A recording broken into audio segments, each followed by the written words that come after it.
Being in a relationship with a narcissist can slowly erode your confidence, your identity, and more importantly, the trust in yourself.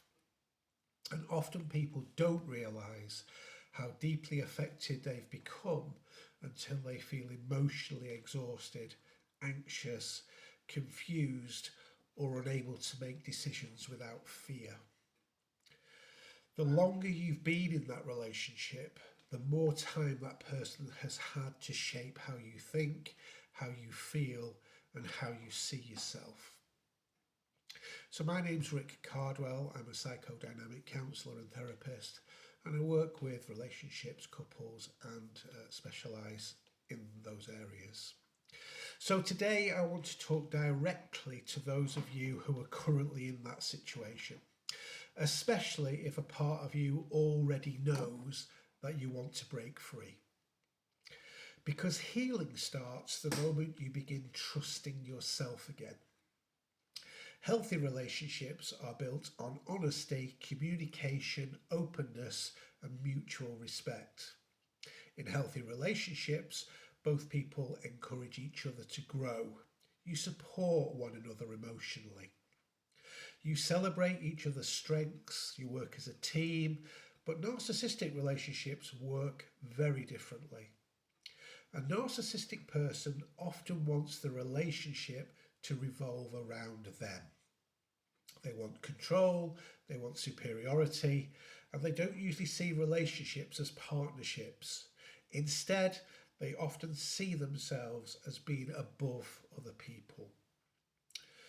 That's why many narcissistic individuals ask deeply personal questions about you very early on, but reveal very little about themselves. You may know everything about their childhood, wounds, ex-partners or struggles, but somehow still feel like you never truly know who they are underneath all of that. Now that imbalance is important because information becomes power. And over time, the relationship can become emotionally one-sided. In therapy, one of the things I often help people rebuild is self-trust. Many clients arrive saying things like, I don't know what's wrong with me. Maybe I'm too sensitive. Maybe I'm overreacting. Maybe they're right about me. And this is where the healing process begins, not by changing the narcissists, but by changing your relationship with yourself. One of the most powerful thoughts you can begin practicing is this: I know I can handle this. Now that sentence matters because narcissistic relationships train people to doubt their own instincts. You stop trusting your emotions, you stop trusting your memory, and you stop trusting your judgment. And eventually you begin relying on the narcissistic person to define reality for you. This is emotional control. But recovery begins when you slowly reclaim your inner voice. I truly believe that people can change their lives if they commit to the process of change.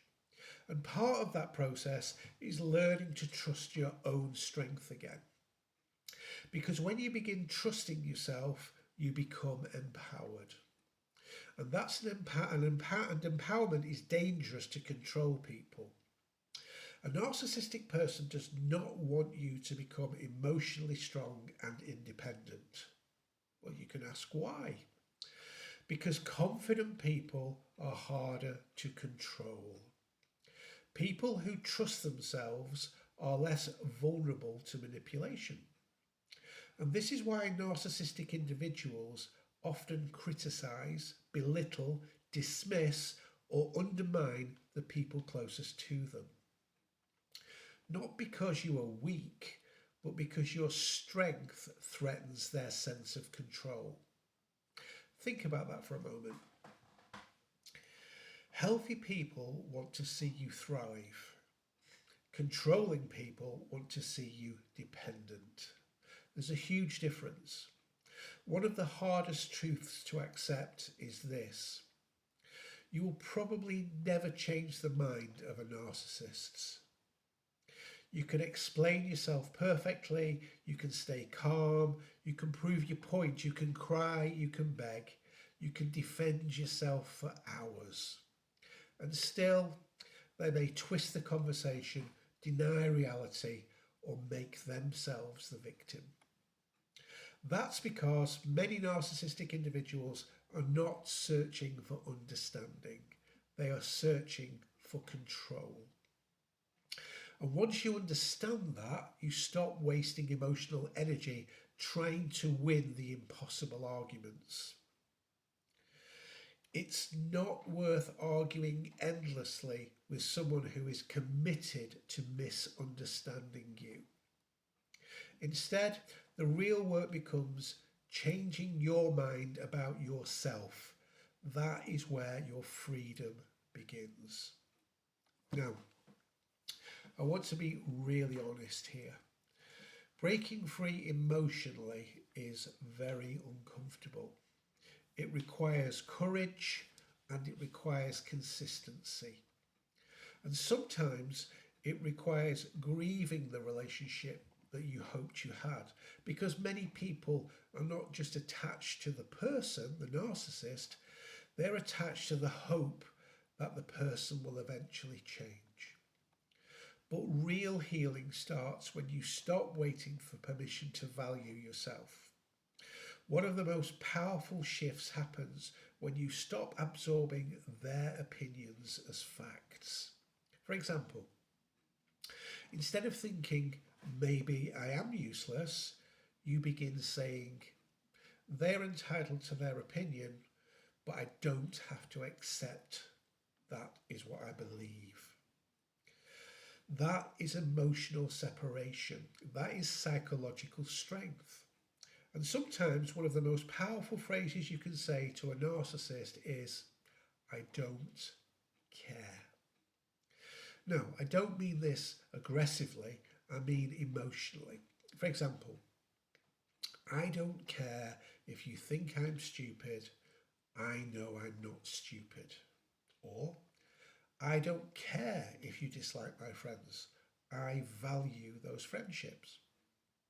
Or, you're allowed to have your opinion, but I'm not taking that on. These responses matter because narcissistic criticism is often designed to damage your self-worth. If they can make you feel small, insecure, or dependent, they maintain their power, their influence over you. But every time you stop internalizing those attacks, you weaken that control. And this is important. If you begin setting boundaries, you must stay consistent. Because many narcissistic individuals react badly when they feel control slipping away. They may ridicule you, mock your confidence, call you selfish, accuse you of changing, or suddenly become charming again, and this can be very confusing. But often, what they are reacting to is a loss of emotional access and control.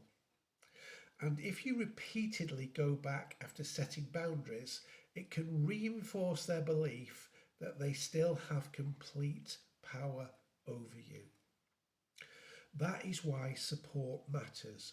Therapy matters. Trusted friendships matter. You do not have to rebuild yourself alone. And finally, I want to leave you with this thought. If you've survived years of emotional manipulation, criticism, confusion, and self-doubt, then you are already stronger than you realise. You've already endured difficult things. And taking your power back may feel frightening, but it cannot be worse than abandoning yourself for years. Healing is not about becoming cold or hard. It's about reconnecting with who you were before you lost yourself, before the fear took over. It's about learning to trust your own thoughts, your own feelings, and your own judgment again. And once you begin doing that, you stop needing the narcissistic person to tell you who you are, because you finally remember for yourself, and that is where the freedom begins. So thanks for watching. I hope you can, if you find yourself in that position, I hope you can take on board some of these ideas and begin to find that trust again for yourself. So if you've got something from this video, please like, share, subscribe, whatever you do on these social media things, and that may help it reach further people who may benefit from it. So thank you for watching, and I'll be back with another video shortly.